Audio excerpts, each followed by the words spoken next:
وَعَجِبُوا أَن جَاءَهُم مُنذِرٌ مِّنْهُمْ، اور ان کو بڑا تعجب ہے کہ ان کے پاس آیا ہے خبردار کرنے والا انہی میں سے۔ وَقَالَ الْكَافِرُونَ هَذَا سَاحِرٌ كَذَّابٌ، اور یہ کافر کہتے ہیں کہ یہ ساحر ہے اور کذاب ہے۔ یہ دیکھ لیجئے، یہ لفظ جو ہے یہ بہت ثقیل لفظ ہے، لیکن یہ قرآن مجید میں آیا ہے۔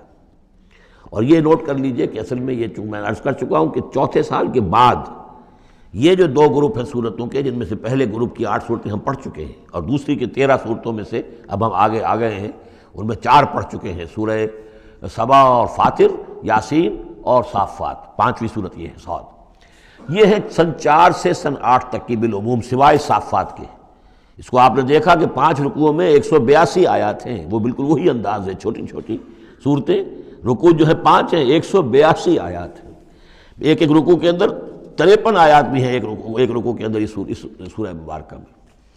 بہرحال تو یہ صورت جو ہے اس وقت کی ہیں جب کہ وہ جو کشاکش تھی عرب میں وہ شدت اختیار کر چکی تھی، لہذا ان کا اب ان پر جو حملہ حضور پر وہ کر رہے تھے وہ بھی اب شدید ہو چکا تھا۔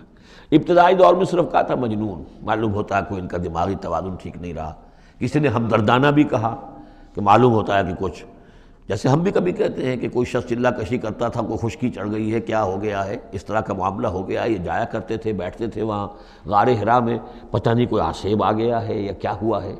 تو ہمدردی کے انداز میں بھی عتبہ ابن ربیعہ نے ایک مرتبہ کہا کہ بھتیجے میرے بڑے تعلقات ہیں، بڑے عاملوں سے کاہنوں سے میں واقف ہوں، واقعتاً آپ مجھے بتائیے اگر آپ کو اس طرح کا مسئلہ ہے تو میں کسی کاہن کو اور کسی عامل کو بلا کر آپ کا علاج کراؤں۔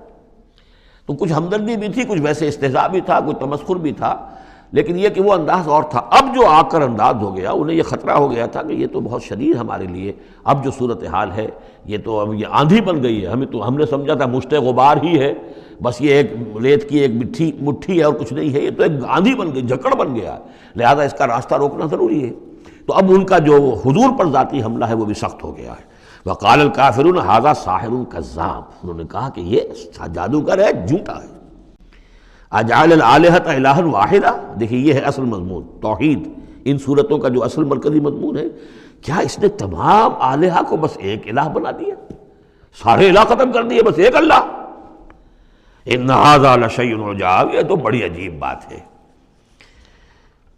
وانطلق الملأ منهم ان امشوا واصبروا علی آلہتکم ان ھذا لشیء یراد، بڑا نقشہ کھینچ دیا ہے جس کو ورلڈ پکچر کہتے ہیں، کہ ایسا نقشہ ہے جیسے کہ حضور کھڑے ہیں، دعوت دے رہے ہیں، اور کچھ لوگ ہیں، مجمع بھی ہے، کچھ ان کے سردار بھی ہیں، وہ سردار بھی سن رہے ہیں، اور یہ سب سن کر کہتے ہیں وانطلق الملأ، خود بھی چل پڑے وہاں سے، وانطلق الملأ منهم، اور لوگوں سے کہا امشوا، جاؤ جاؤ، کہاں کھڑے ہو، کیوں سن رہے ہو، امشوا جاؤ، واصبروا علی آلہتکم، اور جمے رہو اپنے معبودوں کے اوپر، یہ محمد کے کہنے سے اپنے کسی معبود کو ترک نہ کر دینا۔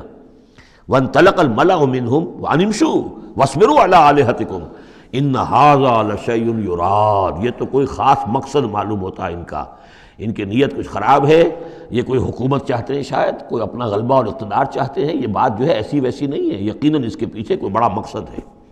ان ھذا لشیء یراد، جس کا ارادہ کیا گیا ہے، کوئی اسکیم ہے۔